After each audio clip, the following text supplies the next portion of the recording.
Thanks for joining us from the Ohio AgNet Voice You Know with the News You Trust studio, sponsored by Grain Equipment Company, where innovation meets execution. I'm Dale Menyo. Powered by soy biodiesel this week. On Tuesday, I'll be heading down to the SECO teacher training in Columbus. That's part of the Grow Next Gen project, which is a part of the Ohio Soybean Council and your soybean checkoff. On Tuesday, we'll take in the Ohio Agribusiness Association conference. That'll be held near Westerville. Well, the cattle and calves on feed for slaughter market in the United States for feedlots with a capacity of 1,000 head or more totaled 11.8 million head, and that was on Friday as part of the USDA's NAS report. Now, the inventory included 7.25 million steers and steer calves, up 1% from the previous year. This group accounted for 61% of the total inventory. Heifers and heifer calves accounted for 4.58 million head, down 3% from 2024. Placements into the feedlots during December totaled 1.64 million head, 3% below 23. The net placements were 1.58 million head. Marketing of fed cattle during December totaled 1.74 million head, 1% above 2023. Well, the DTN analysis of that story, there aren't many times when the monthly cattle on feed report helps bolster a market's rally. But upon seeing Friday's data, traders will likely find USDA's January 1 cattle on feed report to be undeniably bullish, said DTN livestock analyst Shaylee Stewart. For starters, it's relieving to see more marketing take place, which in combination with lighter placements has helped decrease the total number of cattle on feed. And when you take into consideration that cattle are spending up to 150 to 190 days on feed to finish nowadays, that's quite a feat. Secondly, the placement data was shockingly bullish, as pre-report estimates simply had Friday's data misjudged, with total placements in December totaling 1,642 million head, which is down 3% from a year ago. Traders will likely be eager to support the contracts again in today's trade. And with Mexican feeder cattle imports being banned since the end of November, one has to wonder how much of the role that's played in Friday's placements data. Today's weather brought to you by Seed Consultants. Simply better performance online at seedconsultants.com. Here's the forecast. Mostly dry to start the week here. I'm Chief Meteorologist Ryan Martin. Let's take a look at your forecast update. No major changes in thought process as we move through the next few days. We are going to be looking at dry weather, but cool weather. Honestly, I think temperatures are going to be best described as near normal for the first part of the week, and then we get past Wednesday and we see a significant warm-up coming. Now, for late this evening through tomorrow, we end up with a clipper system moving through the Great Lakes and Michigan. That may throw some clouds down into northern parts of Ohio tonight into early tomorrow, but I am not concerned about precipitation. Significant warming happening the second half of the week, Wednesday afternoon, Thursday, Friday, Saturday. That's going to be coming ahead of a weather system that moves through Friday, Saturday. Rain for the most part out of this, and I think we over the 2-day stretch, we can see anywhere from a quarter to maybe 1 inch of liquid that falls. Behind it, we cool slightly for Sunday afternoon, Sunday evening. Clouds still stay here. Next week is cool to start, but we have a warm air, cold air battle pretty much all week. Some days warm air wins out and we're very, very mild. Other days we're a little more muted on temperatures. That warm air, cold air battle eventually brings rain in for Thursday, Friday, Saturday, and potentially Sunday. Could be a very, very sloppy finish to the week next week in Ohio. That's the way your forecast is stacking up. I'm meteorologist Ryan Martin. And thanks, Ryan. Joining me is Luke Crumley with Ohio Corn and Wheat. He's the Director of Public Policy and Sustainability. Luke, is this a good time of year to get farmers to pick up the phone or to make some travel, maybe send an email? Is this a time you can activate farmers to talk about some of these issues to the new people in Washington? Well, you know me, Dale. I'm a political hack. So in my opinion, anytime a farmer wants to pick up the phone and call their elected official and share some thoughts on what's happening, I think it's a good thing. I think the more people we get involved, the better. But right now, when we think about these big agenda items, I think the most important thing that farmers can do is to join their trade associations, whether they're a corn and wheat grower, a soybean grower, a dairyman, a cattleman, chicken, hogs, whatever. If you have a commodity that you're trying to advance, grow markets for, right now is the time for you to join your trade association, join Ohio Corn and Wheat, join the Farm Bureau, make sure that you're connected to that bigger mechanism to help keep you informed. Because right now, there may not be as much going on in the shop necessarily, but folks are starting to gear up for planting already, right? So we know you're busy. We know that the farmers who we represent are going to be going into busy season here soon enough. So the best thing they can do is get connected to an organization that can help prompt them when it's most effective for them to get involved. And it's important that they get involved, but it's just as important if they can't attend an upcoming event or make that connection for some time period, that their number is represented when those that can go Absolutely. to the state and to Washington and talk about how many people they represent. Absolutely. 100%. I've been visiting with Luke Crumley, Director of Public Policy and Sustainability for Ohio Corn and Wheat. Luke, thanks for making time for us. One note on the calendar, an open house for complete liquidation of Wellman seeds will be held January 28th and 29th from 9 until 3. Locations in Van Wert and Delphos, Ohio. For complete information, visit the website grainelevatorsauction.com. And the Agricultural Secretary nominee Brooks Rollins told senators on Thursday that USDA would be prepared to again provide aid to farmers if they face retaliatory tariffs as President Donald Trump implements his trade policies.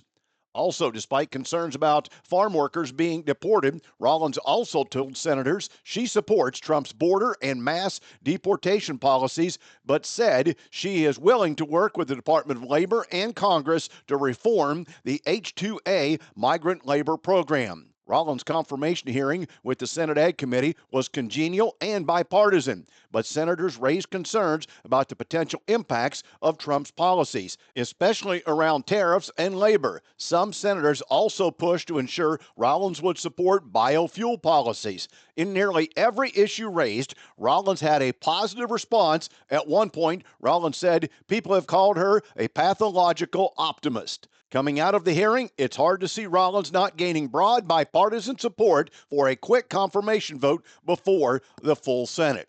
And revenue protection crop insurance guarantees are likely to fall below most corn and soybean farmers' cost of production again this year. However, farmers can create risk management plans that come close to a relatively affordable price thanks to changes in several programs. While ECO has only been available since 2021, a historical analysis by the FarmDoc team shows net payments are highest in areas with the most production volatility. USDA's Risk Management Agency increased the subsidy rate for the Enhanced Coverage Option, or ECO, from 44 to 65% starting in 2025, which makes the plan's high level of coverage up to 95% significantly more affordable. Also at work is the Farm Bill's Olympic averaging, which raised benchmark prices for the Agricultural Risk Coverage, or ARC program, and escalator clause for reference prices in the Price Loss Coverage, or PLC program. For corn and soybean producers, these higher levels of support greatly increase the likelihood of payments for the 2025 crop year. This is not the year to wait until March 15th for the crop insurance or April 15th for ARC PLC decision, said Steve Johnson, a consultant and retired Iowa State University crop insurance specialist. He added, there are multiple interactions between subsidy levels and Farm Bill safety net programs to consider. In an interview with DTN, he urged farmers to start talking to their agent now and lock their choices in as soon as they're made. Back with more after this. Hey, pork producers, it's almost time for the 2025 Ohio Pork Congress, your connection to all things pork. It's back in Lima, Ohio on February 4th and 5th with the latest on swine health, facility management, economics, and product innovation, all within the largest pork industry trade show in the region. So make plans now to join us at Veterans Memorial Convention Center by going to ohioporkcongress.org for more information and early registration discounts on tickets. We'll see you in Lima. Here's the scoop. Soybeans are fueling Ohio's dairy farms, one glass of milk at a time. Nationwide, dairy farms use the equivalent of 229 million bushels of soybeans every year. Plus, high oleic soybeans boost milk fat and yield, making farms more profitable. From the fields to your fridge, soybeans power the farms that feed families. Brought to you by Ohio soybean farmers and their checkoff. Today's market analysis brought to you by the Louis Dreyfus Company. Excited to be building the newest state-of-the-art soy crush facility in Upper Sandusky, Ohio. For information on soybean marketing to LDC, call 574-566-2113. With the analysis, here's Ryan Martin. Grain markets finished last week on a lower note. However, it was a lot better than it could have been as the market traded on Friday. Main story in the marketplace on Friday, especially early on, was news out of Argentina that they were lowering their export taxes. And so that raised the specter of maybe some significant movement of old crop bean product out of Argentina. The drop was not to zero, but it was a drop that was substantial. And with the inflation and with the U.S. dollar doing what it's doing, Argentine product would become significantly cheaper overall. At one point in time, beans were down double digits, knock on the door, 20 cents lower on Friday. Came back off of those lows, but still it was a negative close for the day. We'll see if there's any follow-through on that, because honestly, that was a headline that did not get much play on Friday. As I look through other marketing reports from the weekend, very few people are talking about Argentina.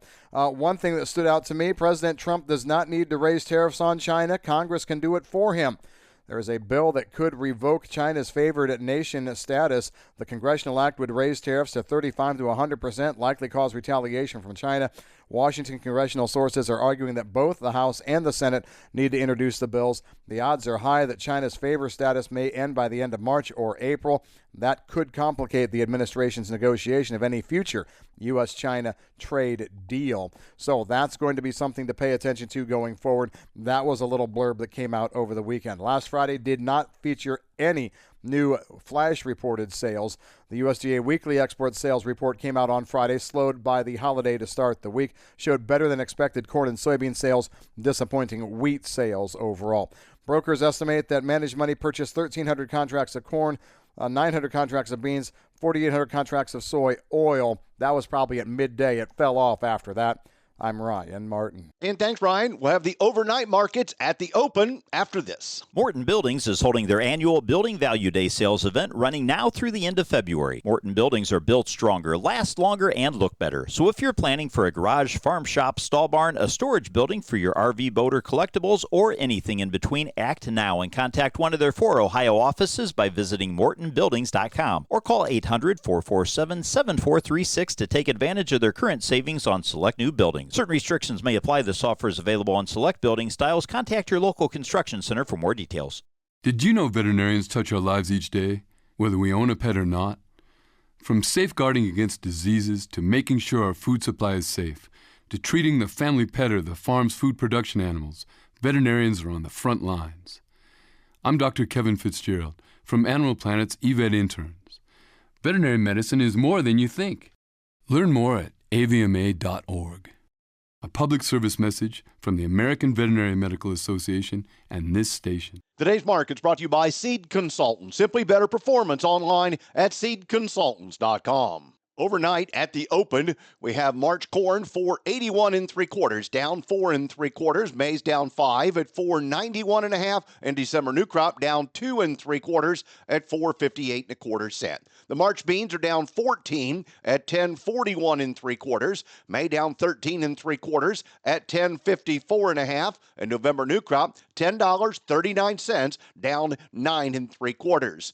The March wheat, if you've still got it, 538 1/2, down 5 1/2. July new crop down 5 3/4, trading 564 1/4. September is down 5 3/4 at 578 1/4 cent.